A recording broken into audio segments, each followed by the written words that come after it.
So, we have just looked at the monotone condition, and we saw that the consequence of the monotone condition was that when A star picks any node from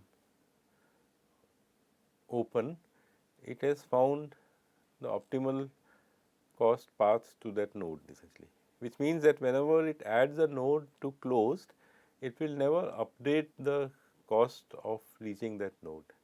This is what Dijkstra's algorithm did, and this is what A star with the monotone condition also does essentially. So, this will give us a mechanism to reduce space by pruning the closed list, but to motivate that we first look at this problem of sequence alignment from biology, uh, in which we can generate pretty large search spaces. So, we are talking about DNA and RNA sequences. So, a nucleic acid sequence is a succession of letters that indicate the order of nucleotides forming alleles and within a DNA or a RNA. So, the letters that we use are different in DNA and RNA, but it is basically a sequence of letters which stand for compounds which are these nucleic acids. So, they are normally linear unbranched polymers, and specifying the sequence is equivalent to specifying the covalent structure of the entire molecule. So, to describe the molecule, all you need to say is that this is the sequence of those 4 characters which are there. The sequence has a capacity to represent information, and biological this DNA acid represents the information which directs the functions of living things. So, all of us our body structure is directed by the DNA as to how we build our bodies, how tall we become, or what is the color of our eyes and whatever. The possible letters are C, A, C, G, T in the case of DNA, which stands for this adenine, cytosine, guanine and thymine essentially. So, we will just stick to the 4 letters here. What is the sequence alignment problem? Is one of the fundamental problems in bioinformatics. You want to find the similarity of 2 amino acid sequences essentially. How similar is one part of the other. So, very often when they construct a longer DNA structure, they get pieces of it, and then they have to stitch them together to form a longer sequence, and that stitching is done by seeing that where the alignment lies. So, comparing amino acids is of prime importance to humans, since it gives vital information on evolution and development. In 1970, Needleman and Wunsch devised a dynamic programming based algorithm, which was used for doing this sequence alignment. We will see the problem shortly. And since then, numerous improvements have been made to improve the time complexity and the same space complexity of the problem. So, dynamic programming is uninformed or blind in the sense that it is closer to branch and bound, but subsequently people have used variations of A star for solving this problem, and we will see some of those algorithms. So, when we are talking about similarity of 2 sequences, we can measure them in some terms, and we can measure them in terms of cost of alignment. So, given 2 sequences composed of the characters C, A, G, T, that is the DNA constituents, the task of alignment is to list the 2 alongside, just place them next to each other with the option of inserting a gap in either sequence. So, it is not that you have to place those 2 sequences once and for all, you can also insert gaps in one of them, so that the alignment becomes better, and that is why it is a more interesting problem. The objective is to maximize the similarity between the resulting 2 sequences with gaps possibly inserted. So, that is what we are going to look at. The similarity then can be quantified by associating a cost of misalignment, whether a different character is being aligned together. So, for example, are you aligning C with a G or A with a G or things like that. So, typically two kinds of penalties or costs are involved. One is that of a mismatch. If a character x is aligned to a different character y, then we associate some penalty with that or a cost with that. The other is the cost associated with inserting a gap, that is called the indel part. So, there are two parts, the mismatch and the indel part. Let us look at some examples to understand that. So, the best alignment of course will depend on what are these two penalties, the indel penalty and the mismatch penalty essentially. So, here is an example. On the left hand side are these two sequences x and y. X is C followed by G, Y is C followed by E. If the indel penalty is 3 and the mismatch penalty is 7, then you can see that the alignment on the right hand side, where we have inserted a gap in both the sequences, has a total penalty of 6, because the indel penalty is 3. So, you pay a cost of 3 here and you pay a cost of 3 here. So, 3 plus 3 is 6, whereas the original cost here is 7 essentially. If you align G with A, then the cost is 7. So, it is better to insert a blank between in the places that is shown, so that the total cost is lower essentially. So, as we said, the best alignment will depend on the penalties that we are using, but in general the principle is that given this cost, what is the best alignment that you have to find. So, here supposing we were to reduce the mismatch cost from 7 to 5, then the original alignment is best, because that has a penalty of 5 now, as opposed to 6 if we had inserted 2 blanks. The two strings that we are aligning do not have to be equal in length. So, here is an example of these two strings. You can see that they are very similar in nature, but one of them is a bit longer, and after you have inserted a gap here, you can see that there is perfect alignment for quite a few of those characters. Of course, there is mismatch between T and A, so you will have to pay a cost of mismatch there, but for all those other 3 elements which get aligned because of the shift in the second this thing, the cost is likely to be lower essentially. So, if the indel penalty is 3 and the mismatch penalty is 2, then you are paying a cost for 2 here and a cost of 3 here. So, the total penalty is 5 essentially. Whereas, if you look at the original one, then this is fine, this is fine, this is fine, but you pay a cost 2 here and you pay a cost of 2 here and you pay a cost of 2 here as well essentially.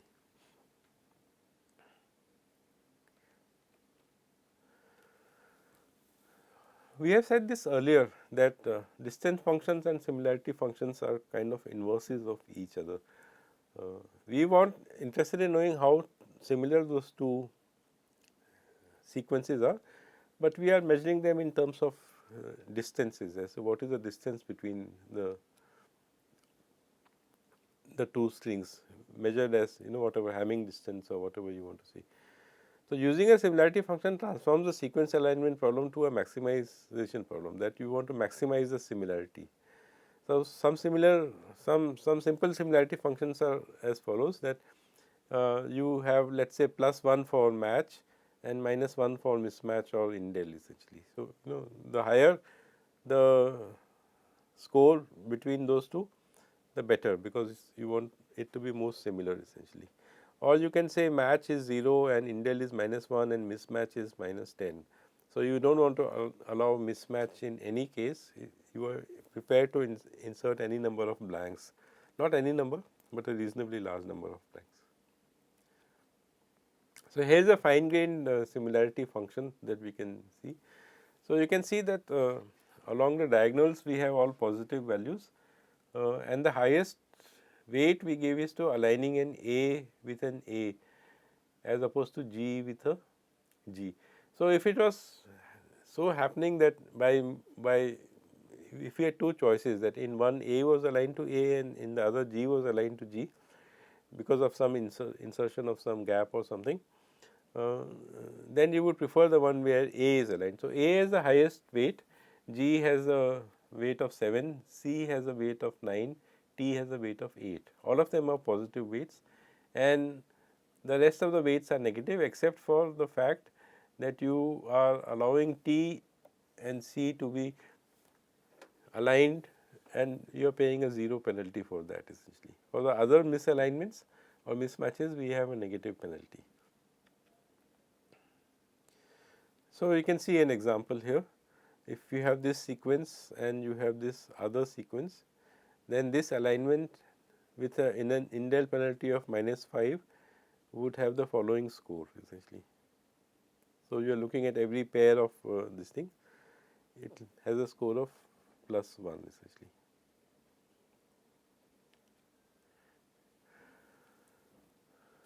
So, how do we see this problem of sequence alignment as graph search? You know, all the algorithms that we are looking at are in some sense graph search algorithms. So, let x and y be the first characters of two strings that we are trying to align. So, this circle here represents the starting point of our search.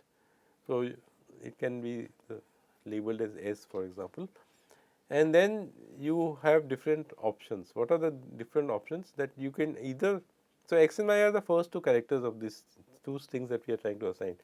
Either we can say that we are going to align x with y, or we will insert a blank before x, or we will insert a blank before y.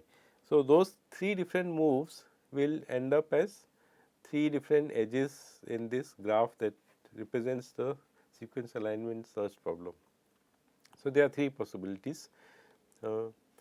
One is you align x with y, which means that basically you will make a diagonal move in this space, and that is how we will construct the graph, and we are saying that x and y are aligned. So, there may be a cost associated with it, but that we are not talking about right now.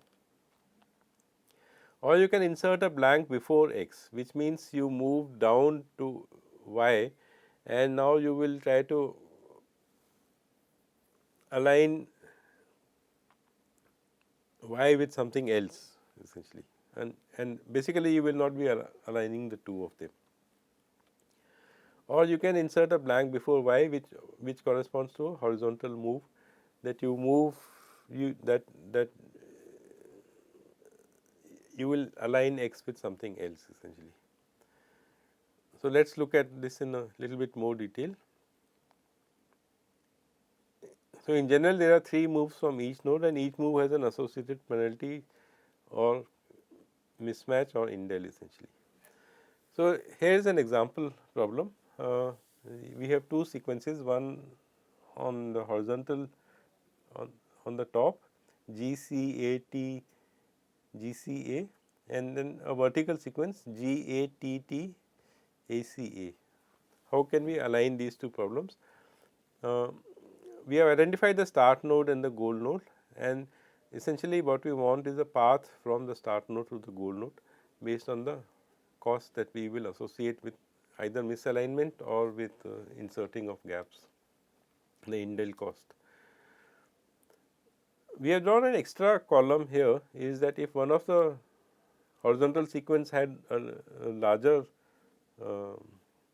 length, then the goal would have shifted a little bit to the right. So, for example, if we had another character here T or something, then this would become the goal essentially.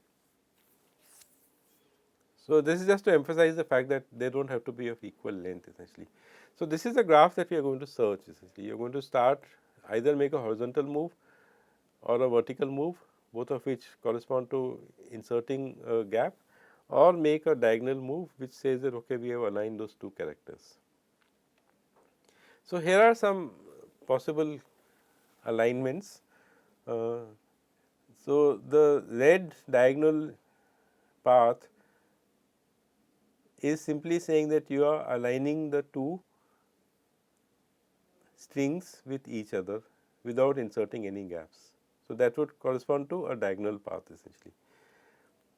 Then if you look at the first horizontal move you are making here, which is shown in green color here, this corresponds to this here, we are saying that we are inserting a gap in the second string essentially.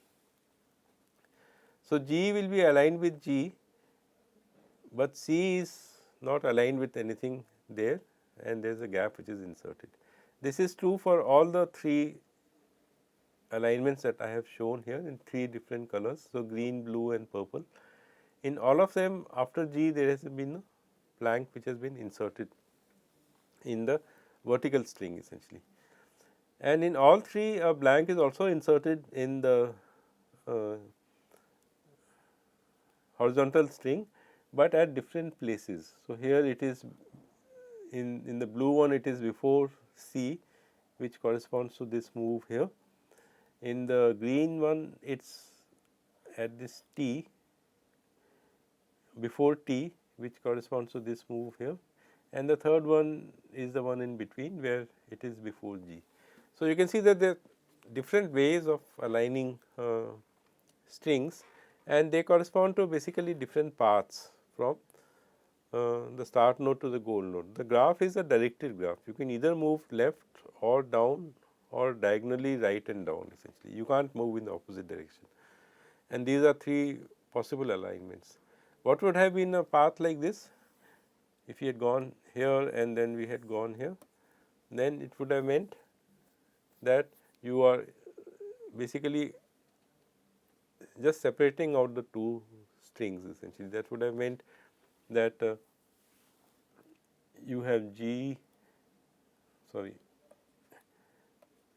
C A T G C A followed by the other string starting after that, G A T T A C A, and all these are gaps that you are inserting which corresponds to the horizontal move, and all those are gaps you are inserting which corresponds to the vertical move essentially. So, that would be one extreme alignment, but obviously as you can see that would not be a good alignment because many of the characters are well aligned in this particular example.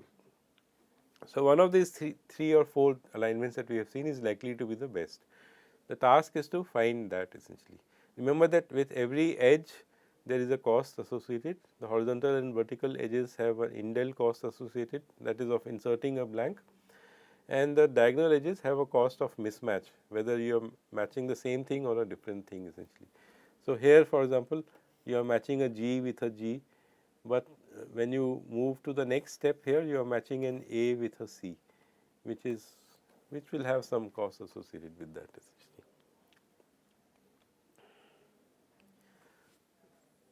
So, the Needleman-Wunsch algorithm that we had spoken of, which actually explores the entire space. Let me rub off this stuff I had written here.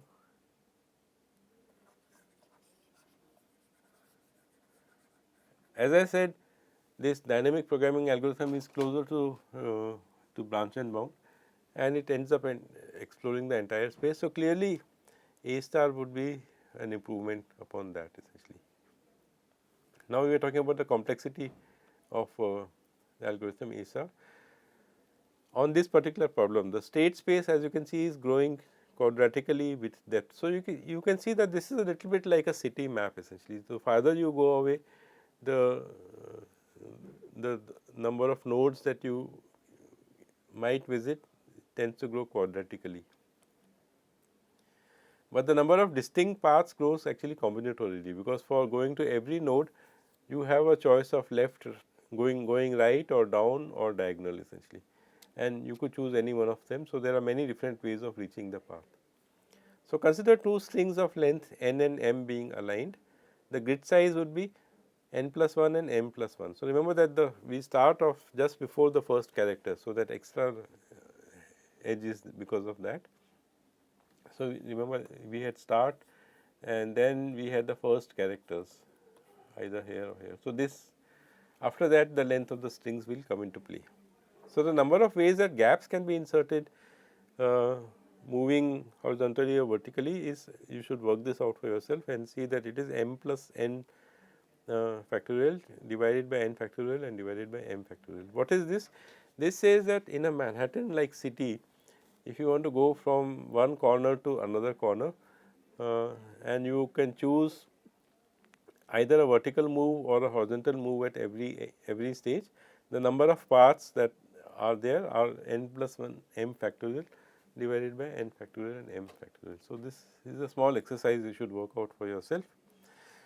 But when we add the diagonal moves, which is of course not there in Manhattan, but which is there in our sequence alignment problem, then the number of paths actually increases much more, because at every stage you have the diagonal choice essentially. So, it becomes m plus n minus r factorial divided by m minus r factorial divided by n minus r factorial divided by r factorial, where what is r? R is the length of the shorter string. So, r varies from 0 to m plus 1. So, the number of paths that where you can take the diagonals, this thing, it can be any number essentially. So, if one string is of length 4 and the other string is of length 6, then you can do at most 4 diagonal moves, and then you will have to do 2 insert deletes anyway. But you can also, as we saw in the example, that we can always go all the way horizontal and then all the way vertical, in which case there would be no diagonal moves. So, that is why r varies from 0 diagonal moves to the length of the smaller string, and so this is a complex formula and you need to think about how to work this out. But in any case, the point is that it is growing combinatorially. The number of paths that you can follow is quite large essentially. Now, if you look at it from the perspective of A star, then this is our terminology, or this is the convention we have been using. Yellow stands for closed nodes and green or cyan, they stand for open nodes. Now, you can see that the open grows linearly with depth. At most, it can be twice the width of the graph essentially. So, at most this plus this essentially, it grows linearly. But the closed list is equal to, in some sense, the area of this rectangle or square, and that tends to grow quadratically. And remember that we are describing this problem because we are looking for a problem where closed is going to be the problem part of the memory essentially. So, normally of course, we expect open to grow faster if it is an exponentially growing tree, as we saw when we were discussing DFID and so on. But for problems like this, which is sequence alignment problems or city route finding problems, which are equivalent in some sense, the closed list only grows quadratically and the open list grows linearly essentially. So, in biology, the sequences to be aligned may be hundreds of thousands of characters in length essentially, and then you can see that anything which grows quadratic is a formidable growth rate essentially, because it is a square, roughly speaking, of the number of characters in this thing, and that gives us a motivation for looking for algorithms where we can prune the closed list. So, we have already seen that when we have the monotone condition satisfied by the heuristic function, then we will not be revisiting nodes in closed again and again and again. So, in that sense, if we throw away closed and make sure that the search does not leak back, as we will see, we can do away with closed. Of course, there is another function which closed serves for us, which is this mechanism to reconstruct the path once we have found, because remember that we had said that in best first we can reconstruct the path by keeping track of nodes in the closed list essentially. So, we will next, having acquired this motivation for pruning the closed, we will look at some algorithms in which we can prune the closed list as much as possible, not the entire closed list, but to a large extent that is possible. We will do that next.